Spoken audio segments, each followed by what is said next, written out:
मित्रांनो, मी अनुप फाळके, अनुभव शेतकरी मित्रांच्या या यूट्यूब चॅनलवर आपलं स्वागत करतो आहे.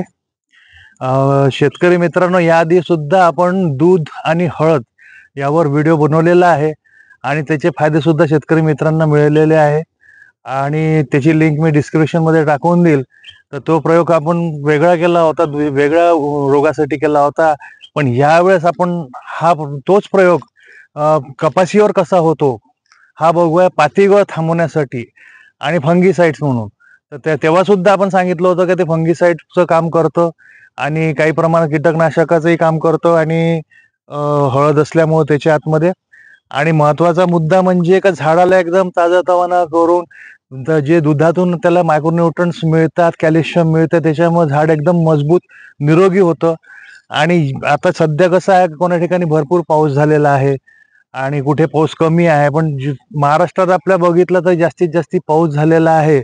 आणि कसं होतं की जास्ती पाऊस झाला तरी मुळांना ताण पडतो झाडांच्या आणि त्याच्यामध्ये अन्नद्रव्य खाऊ शकत नाही. किंवा कमी पाऊस झाला किंवा पाण्याचा ताण पडला तरी सुद्धा मुळांना ताण पडतो, अन्नद्रव्य खाऊ शकत नाही. तर हे त्यात कॅल्शियममुळे ताकद येऊन जाते दुधात आणि त्याच्यामुळे ते अन्नद्रव्य खाऊन झाड एकदम चांगलं होतं. तर आता सध्या काय चालू आहे की पातीगळ, वातावरण बदलून राहिलंय, कधी ऊन तापतं कधी पाऊस येतं, त्याच्यामुळे पातीगळ भरपूर आहे. त्यासाठी मग आपण काय करतो की धाव घेतो बाहेर रासायनिक कडे. आपण विकत आणायला औषध गेलं तर साधारणतः 10 पंपाचं औषध 2000, 2500, 1500 असं होतं. तर त्यापेक्षा एका बिलकुल कमी खर्चात तुम्ही याचा खर्च काढून बघा आणि रासायनिक औषधांचा खर्च काढून बघा, तुम्हालाच कळेल की कमी खर्चात आपण कसं करू शकतोय. तर यासाठी आम्ही घेतलेला आहे 15 लिटर पाण्याचा पंप. याच्यात थोडं पाणी घालून घेतलेलं आहे. तर याच्यात आपल्याला घालायचं आहे 300 मिली दूध. एका पंपात आपल्याला 300 मिली दूध घालायचं आहे.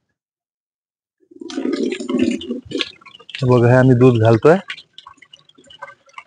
आणि एक लक्षात ठेवायचं आहे दूध घेताना आपल्याला की आपल्याला दूध कच्चं घ्यायचं आहे, तापवलेलं दूध घेऊ नका, जेणेकरून आपल्याला त्याचे पूर्ण रिझल्ट मिळतील. आणि महत्वाचा मुद्दा म्हणजे गावरानी गाईचं दूध जर मिळालं तर खूपच चांगलं, किंवा शेळीचं बकरीचं दूध जर मिळालेलं खूप चांगलं. गावरानी गाईचं दूध सगळ्यात उपयोग आहे. त्याच्यानंतर ऑप्शन म्हणजे दुसरा की शेळीचं दूध किंवा बकरीचं दूध घ्या. नसेलच तुमच्याकडे तर म्हशीचं दूध सुद्धा चालेल, बरोबर आहे. पण होलिस्टन गाई किंवा जर्सी गाईचं दूध घेऊ नका, त्याचे रिझल्ट तेवढे मिळत नाही.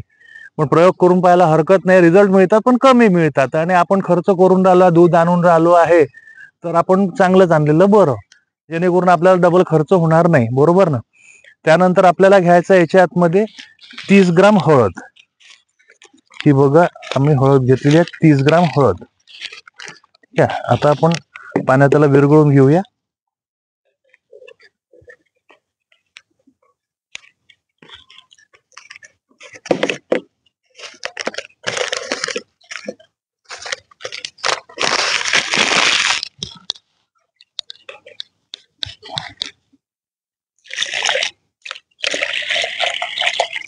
पाण्यात विरघळून आपल्याला पंपात टाकायची आहे.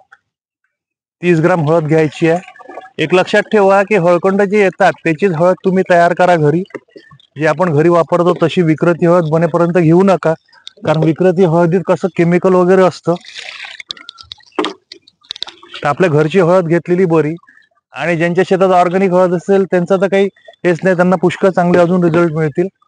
बनेपर्यंत ऑर्गॅनिक हळद घेतली बरी.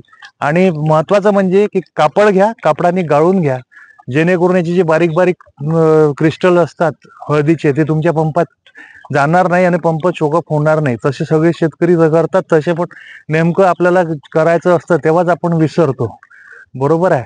आम्ही हा वापरून बघितलेला प्रयोग आहे आणि तुम्ही बघू शकता. याला बघा, या झाडाला एकही पाती गळलेली नाही. हे बघा, हे बघा पात्या, फुल आलेलं आहे. हे बघा, पाती एकही गळलेली नाहीये.